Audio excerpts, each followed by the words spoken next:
जय जगन्नाथ मु ज्योतिर्विद डॉक्टर भवानी शंकर महापात्र आपण मानकु भाग्य फल कार्यक्रम को स्वागत जनाउछि। अनेक समय व्यक्ति विशेष कहती जे मो जातक चलीचंती मंगल महादशा, मो जातक चलीचंती राहु महादशा, मो जातक चलीचंती धरंतु केतु महादशा बा बृहस्पति महादशा वर्तमान चलीचंती, मात्र मते बहुत क्षति करुचंती। जो दशा मते भल फल दबा कथा से महादशा मते भल फल देउ नाही। तेणु आज आम आलोचना करिबा अनेक समय जातक दशा महादशा आमको कहीं भल फल दियंती नाही, आम पाई कहीं अशुभ फल प्रदान करिथांती, कोन पाई आमर महादशा आम पाई सपोर्टिव होंती नाही, से संपर्क रे जानिबा। महादशा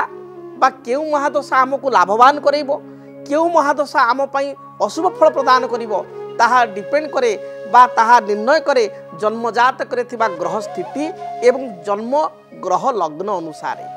जदि आपण मानकर लग्न मेष लग्न ताहले मन रखि तांतु आपण को पाई रवि चंद्र मंगल बृहस्पति ये चारि गोटी ग्रह होचंती आपण पाई जोग कारक। जदि आपण को रवि चंद्र मंगल बृहस्पति मध्य कौन से एक ग्रह कर दशा चली ताहले आपण को से महादशा शुभ फल प्रदान करिवे, मात्र सब्जेक्ट टू कंडीशन बा टर्म एंड कंडीशन से ग्रह जातक मित्र गृहस्थ बलवान स्थिति रे शुभ ग्रह युक्त होइतिबा दरकार। अपर पक्षरे आपण को जातक धरंतु मेष लग्न आपणकर शनि चलीचंती, आपणकर राहु चलीचंती बा आपणकर शुक्र महादशा चलीची, हुए तो आपण नकारात्मक परिणाम दे बा अशुभ फल दे आपण गति करि पारंती। तेणु डिपेंड करे जातक केउ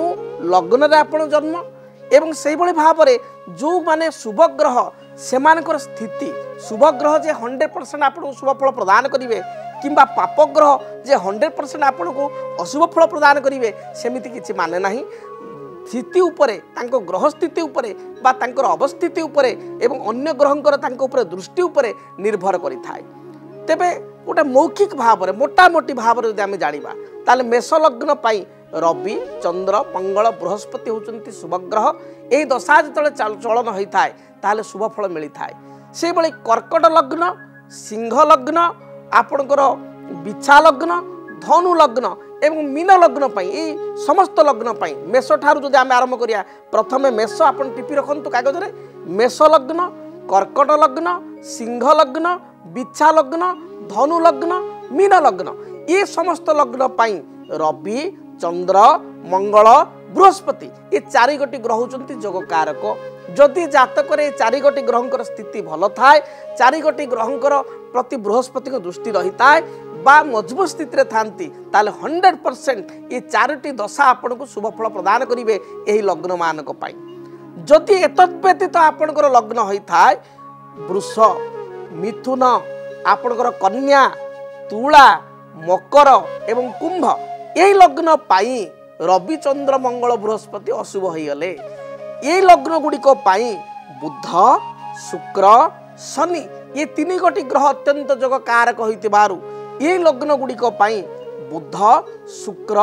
एवं शनिकर जेतले महादशा चलन होउची, जेतले बुध शुक्र शनि जातक यदि बलवान स्थिति रे बा भल स्थिति रे रहिचंती, बहुत खराब नहले मध्य एवरेज कंडीशन रे अछंती, ताले डेफिनेटली आपणकर वृष मिथुन आपणकर कन्या तुला मकर कुंभ लग्नर व्यक्ति बुध महादशा शुक्र महादशा एवं शनि महादशा आपन को शुभ फल प्रदान करिवे। तेबे आपन को जन्म जातक जदि महादशा आपन को अशुभ फल प्रदान करुथाए ताहले आपन जड़े ज्योतिर्विद सहित साक्षात करि परिबे। जदि आपन को महादशा चलीची एवं कर्म क्षेत्र में आपन असुविधा भोग करुचंती, पारिवारिक जीवन में असुविधा भोग करुचंती, दाम्पत्य जीवन में असुविधा भोग करुचंती बा आपण को व्यवसाय रे उन्नति होई पारु नाही, आपण को मानसिक स्थिति स्थिर रहू नाही, आपण को संतान को राहु महादशा चलीची बा अन्य केतु महादशा चलीची बा अशुभ ग्रह को दशा चलीची, पिलार उन्नति होई पारुनी विद्या रे, ताले ए परिस्थिति रे ज्योतिर्विद सहित आपण साक्षात करंतु, आपण देखिबे निश्चय तार समाधान पाई परिबे एवं से महादशा मध्य आपण को शुभ फल प्रदान करिवो। 18 मई 2025 राहु चलिबे मीनरु वक्राचार होई कुंभ राशि। 18 मई 2025 रु 5 डिसेंबर 2026 पर्यंत राहु रहिबे कुंभ राशि। तेबे राहु केतुंकर चलन आपण को जीवन को किपरि करिवो प्रभावित जानिया पई देखंतु डीटीवी ओडिया। मेष ठारू मीन पर्यंत आपण मान राशि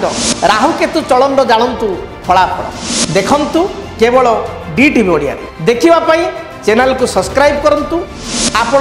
वीडियो को सर्च करंतु राहु केतु संपर्क में निज राशि राहु केतु चलन एवं प्रभाव विषय आपण जानि परिबे देखंतु राहु चलन केवल DTV ओडिया जदि आपणक जीवन रे व्यक्तिगत पारिवारिक समस्या कर्मक्षेत्र नियुक्ति वैवाहिक समस्या वास्तु दोष एवं माली मकदमा आदि समस्या थाए ताहेले समस्यार समाधान और परामर्श पाई आमको जोगाजोग करंतु। ज्योतिर्विद doctor Bhavani Shankar Mahapatra Budheswari colony plot number 26 Bhubaneswar phone number 9776833302 9439444924 आमर वेबसाइट www.srijagannathastro.com DTV ओडिया देखिवा पाई सब्सक्राइब करंतु एवं बेल आइकन को मध्य दबाई दियंतु।